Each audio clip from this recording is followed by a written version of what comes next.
الحمد لله رب العالمين والصلاة والسلام على سيد المرسلين. أما بعد, Allah Tabaraka wa Ta'ala begins His glorious Quran with Bismillah ar-Rahman ar-Rahim, Alhamdulillahi Rabbil Alameen, and the rest of Surah Al-Fatiha. In the name of Allah, most gracious, most merciful, praise be to Allah, the cherisher and sustainer of the worlds.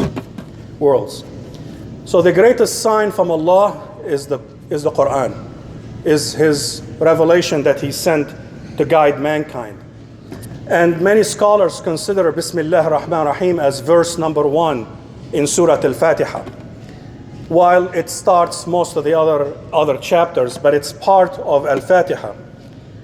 And we see this phrase Bismillah ar-Rahman ar-Rahim in beginning of many publications.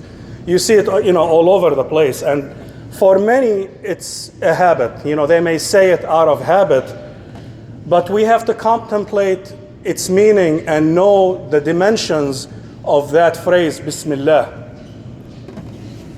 It is the tradition of the Prophet ﷺ to start any action with Bismillah ar-Rahman ar-Rahim.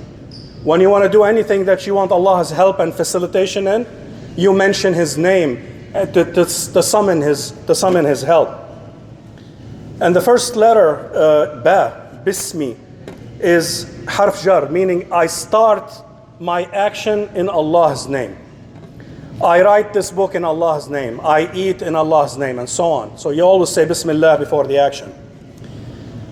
But we have two things that we have to focus on when we say Bismillah. The first duty is to remember that Allah gave you this bounty, that whatever you're going to do, it's a gift from Allah. So if you say it before you eat, the food in front of you is a gift from Allah. The food you're about to eat is a bounty from Allah, and mentioning His name before you eat acknowledges that you believe that He provided it to you. He is the one who made it possible. He is the one who grew the plants, grew the tree, whatever the source of the food that you're eating, it came from Allah. So when you say, Bismillah, when you drink, did you consider all of the things that had to happen before that glass of water came to you? The oceans had to evaporate, the clouds had to form, the wind had to push the clouds where it rained, the rain goes in, runs in rivers, and the rivers, some of the water gets into the ground, and then somebody digs it out and purifies it, and it comes to you in a faucet or a bottle of water. But all of this stuff had to happen in order for you to hold that life-sustaining water. So it is very, appropriate when before you drink to mention Allah's name as recognizing that He made it possible for you, and that water that you're drinking, every drop of it that you drink, it had your name on it. Nobody else had the right to it. It was meant for you from the time it was in the ocean until it went inside your body. So the food and drink that we eat, it's free from Allah. If you think about it, the apple is free. What you're paying for is the service for somebody to grow it, clean it, and transport it until it gets to you. But if you have a tree in the backyard, it grows. You don't have to do anything. It grows, and it gives you this fruit as a gift from Allah for free. You didn't have to do anything for it. So it is very appropriate to say Bismillah, in the name of Allah, when, before you drink, before you do anything, recognizing that He is the provider, He is the cherisher.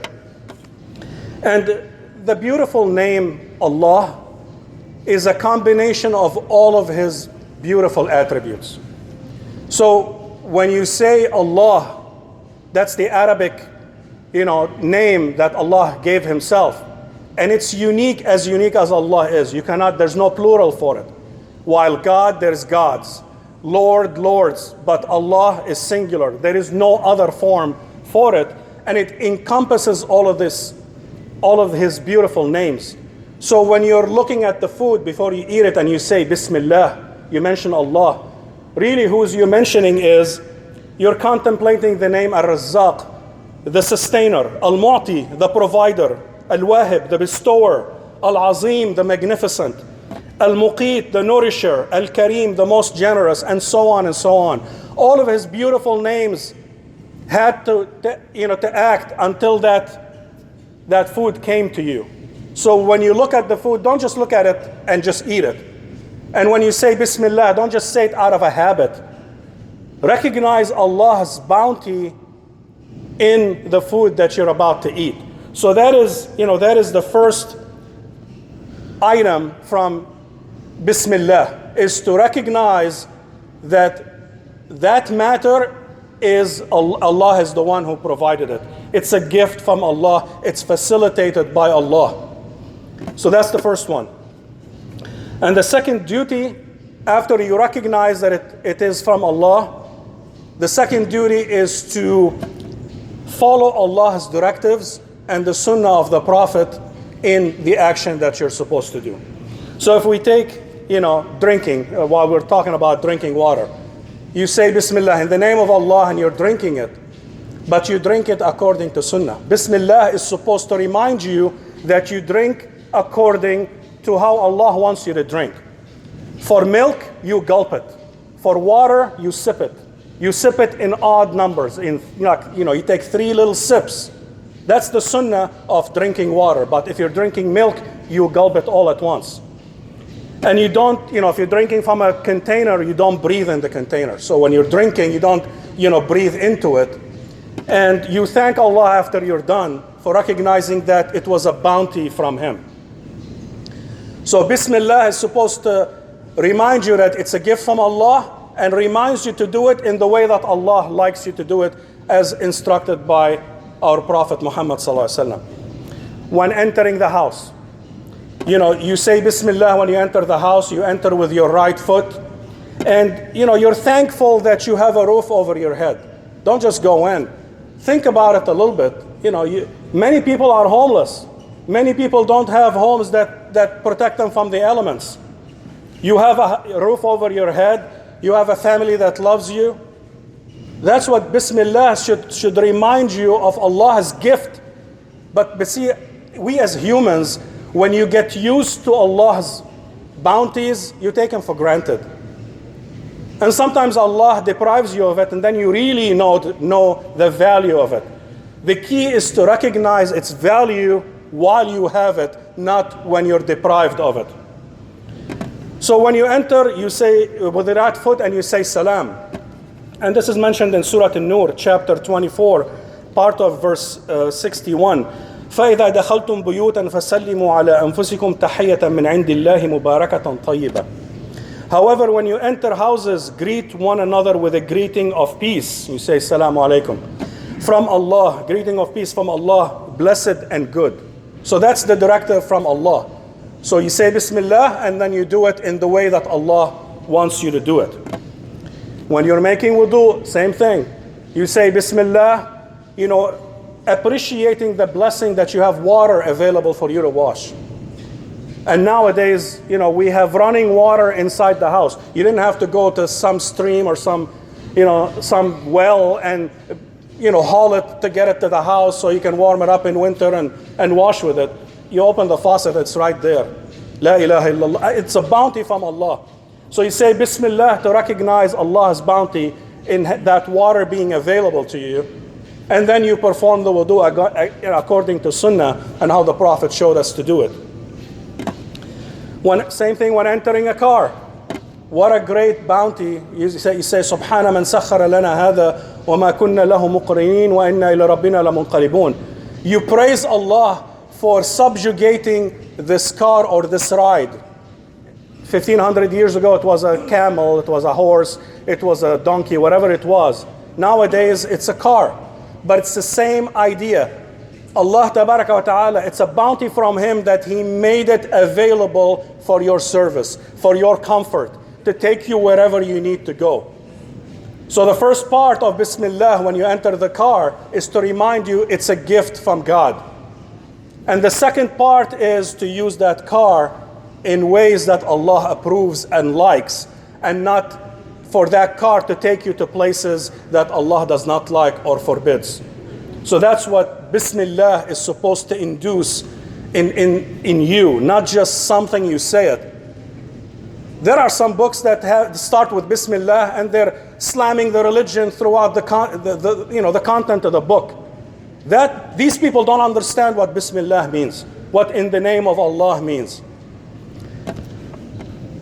So one of the proofs that the script of the Quran is ordained by Allah. It was sent by Allah. When you think about it, Bismillah is mentioned 3 times, in 3 verses, followed by Bismi and Allah. And Bismi has 3 letters: B, Ba, Sin, and Mim. Bismi. In other 4 verses, Bismi is mentioned with 4 letters, Ba with an extra alif, and that's the normal way that you would spell it. Bi ismi, in the name. Ism is name, Ba in the name. And after it, it's Rabbika, Lord. Iqra bismi rabbik. Bismi is Ba, Alif, Sin, Mim. 4 letters. But where Allah follows Bismi is 3 letters. And some commentators said that perhaps it gets you quicker to Allah with 3 letters than with 4 letters. That's how Allah Tabaraka wa Ta'ala ordered that word to be written. Bismi, Ba, Sin, and Mim. It's not how you would think if you had to write it in Arabic. You would use the 4 letters, you wouldn't use the 3 letters. So, we cannot do anything in this life without Allah's help, without His facilitation. We can't. We're weak. By nature, we are weak. We exist in His name, with His permission, with His assistance. We seek refuge in Him. We seek protection from Him. We eat, we marry, we do everything that we do in His name, to ask for His facilitation and to thank Him for it. We start any action that we wanted to be successful in His name. Any action that you start without saying Bismillah may or may not succeed. If you want to guarantee that it's going to succeed, then you start it in the name of Allah and you do it according to His directions. So don't just say Bismillah out of habit. Think about it. When you say it, think about it. It should, remind you of 2 things. To remind you that whatever you're about to do is a bounty from Allah, and it's only possible if Allah provides it. And the second one is to perform the action according to His instruction. If you do both of these, then you satisfy then you truly know what Bismillah means. أقول قولي هذا واستغفر الله لكم فاستغفروه إنه الغفور الرحيم.